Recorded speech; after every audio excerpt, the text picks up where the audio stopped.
Hi! Hello! నమస్తే. Welcome to our channel. నేను మీ anchor పప్పు. ఈరోజు మనతోని స్పెషల్ గెస్ట్ ఉన్నారండి. ఆ గెస్ట్ ఎవరో కాదు ప్రతి ఇళ్లలో ఉంటూనే ఉంటారు. డైలీ చూస్తూనే ఉంటారు. ఆయన అమ్మాయిల రాకుమారుడండి, మన్మధుడు. తనేనండి doctor Ravi and serial hero Ravi garu మనతోనే ఉన్నారు. రవి రాథోడ్ గారు. ఆయన చూస్తే ఇక ఇప్పటికే అర్థమైపోయింది కదా! గుప్పెడంత మనసు అందరి మనసులలో ఉన్నాడు. అమ్మాయిల మనసులలో రాకుమారుడు. ఇప్పుడు మన స్టూడియోలో ఉన్నారు. గుప్పెడంత మనసు అమ్మాయిలను మొత్తం నిద్రపోనియకుండా చేస్తున్నాడు తను. ఒక్కసారి అడుగుదాం ఎంతమంది నిద్రపోతలేరు, ఎన్ని కాల్స్ వస్తున్నాయి, ఎన్ని మెసేజెస్ వస్తున్నాయి చూద్దాం. ఫ్యాన్ పేజెస్‌లో కూడా చాలా ఫాలోవర్స్ కూడా ఉన్నారు. చూద్దాం ఒకసారి. ఓకేనా? హాయ్! హాయ్ అహ్మద్. ఎలా ఉన్నారు? బ్రహ్మాండంగా ఉన్నాను. సూపర్. సూపర్. ఎందుకుండదు మన్మధుడిలాగా ఉన్నావు. ఆ! ఆ! మనం అమ్మాయిలందరూ ఏమేమి పెడుతుంటారో నాకు తెలవదు. ఫ్యాన్ అదొకసారి రివీల్ చేద్దామా? ఏమేమి పెడతారు నీకు అమ్మాయిలు చెప్పండి? అందరి అసలు ఈ ఫ్యాన్ పేజెస్, ఈ గొడవలు నాకు అంటే ఇది లేకుండా ఉండే. But okay. ఎప్పుడైతే ఇవి క్రియేట్ అయినాయో వందలాది messages particularly after doing this Guppedantha మనసు చేసిన తర్వాత ప్రెటీ గుడ్ ఫేమస్ హ్మ్. రెస్పాన్స్ లైక్ మంచి రెస్పాన్స్ వచ్చింది. ఫ్యాన్ పేజెస్ ఆబ్వియస్‌గా యూ పీపుల్ నో ఫ్యాన్ అదే. పేజెస్ అని అవని ఇవని కానీ ఎక్సెట్ పెరిగిపోయినాయి. ఫ్యాన్ పేజెస్ ఒక్కటేసారి గుప్పెడంత మనసు రాంగానే ఒక్కసారి, పెరిగిపోయినాయి. ఒక్కసారిగా రిటర్న్ అంటే ఆ కాలేజ్ డేస్ ఎట్లుంటది? ఆ అవును. అమ్మాయిలు మెసేజ్ అదే. చేస్తుంటారు. అట్లా నాకు వందలాది మెసేజెస్ ఇన్‌స్టాగ్రామ్‌లో చూస్తుంటే ఇదేదో చాలా మంచి అంటే ఆ క్యారెక్టర్ చేయడం వల్ల నాకు మంచిగా అనిపించింది. మంచిగా మంచిగా అనిపించింది. అనిపించింది. ఇంట్రొడక్షన్‌లో కూడా గుప్పెడంత మనసు కూడా కొంచెం కొత్త ఫ్లేవర్ కూడా మామూలుగా అనిపించింది. లేదు ఇంట్రడక్షన్ అసలు ఇచ్చిన ఇంట్రడక్షన్. అదే. నేనెప్పుడు అలాంటి క్యారెక్టర్ చేయలేదు. అదే. ఆ గెటప్‌లో చేయలేదు. నార్మల్ ఫార్మల్ డ్రెస్సింగ్, అవును. ఫార్మల్ ఫాదర్ క్యారెక్టర్ అది చేశాను. నన్నెవరు ఆ యాస్పెక్ట్‌లో చూడలే. ఒక సూట్, ఒక రింగ్స్ అవి అదే. ఇవి వేసుకొని ఒక రఫ్ క్యాండిడేట్‌గా ఎవరు ఎందుకు చూడలేదో మరి దిస్ డైరెక్టర్ గాట్ ఇట్. ఈ డైరెక్టర్ ఎందుకు జూసాడో. ఆయన డైరెక్టర్ ఎందుకు చూసాడు ఆయనకే తెలియాలి ఆయన అడగాలి. నేను ఓకే. అప్పుడప్పుడు ఆశ్చర్యపోతుంటా. ఎలా? హౌ? అంటే ఇంకోటి మీరు చూసినట్టయితే మా టీవీ ఛానెల్స్ గాని, ఆ! జీ తెలుగు గాని ఈ మధ్య కాలంలో సూట్స్ ఎక్కువైపోయినాయి. లైక్ అవును. Blazer suits. And I want to show something new. అందరూ సూట్‌లేసుకొని అదే క్రాప్ కటింగ్ చేయించుకొని, నార్మల్ కటింగ్ చేయించుకొని ఉంటే బాగుంది. కామన్ అయిపోతుంది. ఆ పెక్యులియారిటీ తెలియదు. అవును. సో, అప్పుడు వచ్చిన థాటే రింగ్స్, వాచ్, గెటప్, గాగుల్స్, ఆ ఒచ్ సూట్స్ కూడా 3 పీస్ సూట్స్ వచ్చిన అవకాశాన్ని యూజ్ జేసుకున్నారు. యూజ్ చేసుకోవాలి కదా! మరి లేకపోతే. ఓకే. ఎక్కడ కాస్ట్యూమ్ డిజైనర్ ఎవరు అసలు? ఏసిన సూట్ మళ్ళీ ఎయ్యరు సో, బాగుంటాయి. Now my costume designer is like Amulya Krishna okay. అని ఉన్నారు. హ్మ్. చాలా famous pretty famous costume designer. Ah, wife and husband Amulya and her husband Krishna అని. They design very well. హ్మ్. చాలా అద్భుతమైన కాస్ట్యూమ్స్ డిజైన్ చేస్తారు. I'm pretty happy with their okay. Taste. మీరది కాస్ట్యూమ్స్ ఏసేటప్పుడు సబ్జెక్ట్ పరంగా ఏస్తారా? లేకుంటే అమ్మాయిలు ఇది నచ్చుతదా? లేకుంటే ఈ అమ్మాయి నుంచెల్లి ఈ ప్రపోజల్ వస్తదని ఏస్తారా? లే నాకు లే లే ఫ్రాంక్‌గా లే. చెప్పండి. అమ్మాయిల ప్రపోజల్ గురించి అట్లేం లేదు. ఆ! బట్ అంటే సీన్‌లో కంటెంట్ బట్టి ఏ కలర్ ఏస్తే ఆ కంటెంట్‌కి వైబ్రెంట్ కలర్స్ ఇప్పుడు బాగా ఏదన్నా ఒక సెంటిమెంట్, ఎమోషనల్ సీన్ జరుగుతుంది. అలాంటప్పుడు నువ్వు వైబ్రెంట్ కలర్స్ ఏస్తే అవును. సెంటిమెంట్ పండదు. అండ్ మంచి డ్రెస్ ఏసుకొని ఈడు ఏడుస్తుండనుకుంటారు జనాలు. అవును. అలా గాకుండా కంటెంట్ బట్టి దాన్ని బట్టి చూజ్ చేసుకోవడం గాని, లేకపోతే నంబర్ ఆఫ్ సీన్స్ ఇదే కాస్ట్యూమ్ మీద ఎన్ని సీన్స్ ఉంటాయి. హ్మ్. దాన్ని కాలిక్యులేట్ చేసుకొని కాస్ట్యూమ్ అనేది డిజైన్ చేసుకుంటాం. ఓకే. 'స్టార్ మాల్‌లో' ఇంతకుముందు గూడా జేశారు 'గృహలక్ష్మి.' 'గృహలక్ష్మి.' తర్వాత బ్యాక్ టు బ్యాక్ ఇది 'గుప్పెడంత మనసు.' హ్మ్. అది సూపర్ హిట్ సీరియలే. ఇది గూడా సూపర్ హిట్ సీరియలే. ఇదెలా అనిపిస్తుంది మీకెలా అవకాశం వచ్చినప్పుడు? ఫేమస్ అంటే character already serial famous serial. అవును. నేను దానిలో మాట చెప్పేదేం లేదు.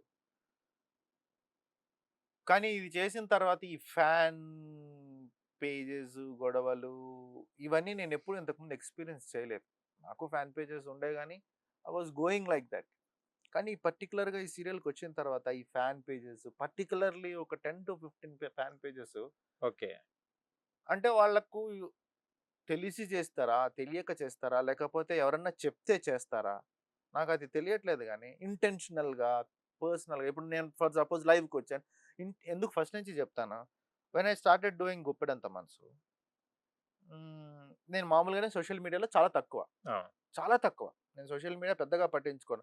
నేను ఊరికే స్క్రోల్ చేస్తుంటా. రీల్స్ కోసమో, లేకపోతే ఏదన్నా కంటెంట్ చూడడానికో స్క్రోల్ చేస్తాను గానీ, కాన్స్టెంట్‌గా ఫోటోస్ పెట్టి ఆళ్ళతో ఈళ్ళతో డాన్స్ వీడియోస్ చేసి అవి చాలా తక్కువ. చేస్తాను తక్కువ. ఫ్యాన్ పేజెస్ క్రియేట్ అయిపోయినాయి. ఫాలోవర్స్ పెరుగుతున్నారు, అంతా బానే ఉంది. రిషి సార్ కావాలి, రిషి సార్ కావాలి. Well and good. ఇప్పుడు రిషి వస్తే కూడా చేయడానికి నాకేం ప్రాబ్లం లేదు. ఇప్పుడు వచ్చాడు, చేస్తున్నాము. We are good. ఆర్టిస్ట్ వాళ్ళు పర్సనల్‌గా వేరే ఆర్టిస్టులు వాళ్ళకి ఆ బుద్ధి, కాల్షో ఉంటారు. అదే ఆ బుద్ధి రావాలి. ఫ్యాన్ పేజెస్ చేసేవాడికి ఆ బుద్ధి రావాలి. ఏంటి రేపు by the end of the day వాళ్ళు ఒకట్రా భయ్. ఎప్పుడైనా పొలిటికల్ లీడర్స్ ఒకటే ఉంటారు. ఆ ఆర్టిస్ట్ ఒకటే కామన్ ఉంటారు. సెన్స్ లేకుండా యెస్. ఈడు బొక్కలోగాడు, హ్మ్. ఇంకేవో కొన్ని నిక్ నేమ్స్, ఓకే. ఈ క్యారెక్టర్‌లన్నీ బఫూన్ క్యారెక్టర్‌లు. అండ్ నేను కొన్ని నా ఫోన్‌లో ఉంది కామెంట్స్ అన్నీ, నేను చూపిస్తా కావాలంటే. ఆడు పొట్ట చూడు, ఆడ బట్ట చూడు, ఆడు కళ్ళ కింద క్యారీ బ్యాగులు చూడని. సీ ఊరికేనే రాలే ఇక్కడ నేను. అంటే సెలక్షన్ చేసేటోడికి తెలవదా సెలక్షన్ ఈడ? చేసే గొర్రెగాడు కాదు సెలెక్ట్ చేసేవాడు. అదేగా. ఊరికేనే తీసుకొచ్చాడు పెట్టడు. ఆయనేమి మా టీవీ ఎండీఓ, సీఈఓనో కాదు తీసుకొచ్చి నన్ను ఈడ పెట్టనికి. నేను ఒక పెర్ఫార్మన్స్ ఇచ్చాను, నేను ఒక ఆడిషన్ ఇచ్చాను అంటే వాళ్ళు 100 రకాలుగా క్యాలిక్యులేట్ చేసుకొనే, చాలా థింగ్స్ ఉంటాయి. ఫైనాన్సెస్ ఉంటాయి, పెర్ఫార్మన్స్ ఉంటది, నా కేపబిలిటీ ఉంటది, నా అపియరెన్స్ ఉంటది, నా సోషల్ మీడియా ప్రెజెన్స్ ఉంటది. ప్రతిదీ క్యాలిక్యులేట్ చేసుకొనే ఇతను ఈ క్యారెక్టర్ సూటబులా కాదా అని క్యారెక్టర్ ఇస్తారు. ఆ పాయింట్ వదిలేసి ఈడు బఫూన్ గాడు, ఈడి క్యారెక్టర్ అది లేదు. మళ్ళీ మధ్యలో లైవ్‌లోకి ఇప్పుడు నువ్వు లైవ్‌లోకి వచ్చి మాట్లాడావు. నువ్వు, నీకు తెలుసు ఒక మూవీలో నువ్వు కొన్ని క్యారెక్టర్స్ ఆ! చేసావు. పొలిటికల్ మూవీస్ మీద బేస్ చేసి నువ్వు చేసుకున్నావు. ఆ పొలిటికల్ మూవీస్‌లో బేస్ చేసుకొని నువ్వు క్యారెక్టర్ చేసినప్పుడు ఆహ్, ఆ క్యారెక్టర్‌ని బేస్ చేసుకొని నువ్వు ఏదో ఒక రోజు లైవ్‌లోకి వచ్చాను. నేను లైవ్‌లోకి అవును. వచ్చానబ్బా! ఈ బఫూన్ గాడు లైవ్‌లోకి వస్తాడు. సీరియల్‌లో వాళ్ళని హరాస్ చేస్తాడు, వీళ్ళని హరాస్ చేస్తాడు. మళ్ళీ బయటకొచ్చి నీతులు చెప్తాడు. సీరియల్ లైవ్‌లోకి వచ్చేదెవడు? ఇట్ ఈస్ మీ. అవును గదా! డాక్టర్ రవిశంకర్ రాథోడ్ అనే వ్యక్తిగా నేను లైవ్‌లోకి వస్తాను. అందులోనూ నా ఫ్యాన్ పేజెస్‌కి చాలా సార్లు చెప్పాను. అరే కొట్టుకోకండిరా భయ్! పెంట ఇదంతా. చెత్త. అవసరం లేని పని ఇదంతా. ఒక రూ. 10 లాభం లేదు. కూడబెట్టేదేం లేదు. ఫ్యాన్ పేజెస్ అంటే ఎలా ఉండాలి? నన్ను అభిమానించేవాడైతే నా పేరు చెప్పి ఓ మంచి పని చెయి. నలుగురికి అన్నం పెట్టు. ఏదన్నా ఒక మంచి సోషల్ యాక్టివిటీ యాక్టివిటీస్. చెయ్యి. నా పేరు చెప్పు. అప్పుడు నేను ఫీల్ అయితా. నా మీద అభిమానం ఉంది. నాతో ఫోటో దిగు. ఫోటో కావాలంటే ఫోటో దిగు. సరే నీకు నచ్చలేదు. మానేయి. నిన్నెవడు అడగలే గదా! అంటే ఏంటి అనంటే వాళ్ళ యాస్పెక్ట్‌లో ఆ సో అండ్ సో అదర్ క్యారెక్టర్‌ని 4 సార్లు చూపెట్టు. ఎక్కువ సార్లు పొగిడి వీడిని తిడితే అది మా టీవీ దాకా రీచ్ అయ్యి, మళ్ళీ మా టీవీ ఏదో నన్ను అమ్మో! ఇంత నెగటివిటీ ఉందా ఇతని మీద అని భయపడిపోయి మార్చేస్తారని ఆళ్ళ ఫీలింగ్. అది అస్సలు గానే గాదు. ఎవ్వడు పట్టించుకోడక్కడ. జీరో నాలెడ్జ్ ఉన్న ఈళ్ళు వాళ్ళే చేస్తారది. నెత్తి నోరు కొట్టుకోవడం తప్పితే, ఒకడిని చెడ్డ చేసి మాట్లాడుతున్నామని పేరు చెప్పడం తప్పితే ఏముండదక్కడ. టు బీ ఫ్రాంక్లీ సేయింగ్ ఇంకో మాట చెప్తున్నా. ఇదే ఆర్టిస్టులు, ఇదే పేజెస్ గురించి మేము నలుగురు కూర్చొని మాట్లాడుకునేటప్పుడు విన్నారంటే వాళ్ళు చచ్చిపోతారు. అంతే గదా! ఎవడైతే ఇన్ని మాటలు మాట్లాడాడో వాడే మేము మాట్లాడుకునేది వింటే, ఫూల్ బ్రో వాడు బ్లడీ ఇడియట్స్ వాళ్ళకేం తెలియదు అని మాట్లాడుకుంటారు. అంతే మరి. అంతకంటే ఏం మాట్లాడుకుంటారు? If you are creating a ruckus out of something, ఏమి లేదు ఆడ, కాన్సెప్టే లేదు.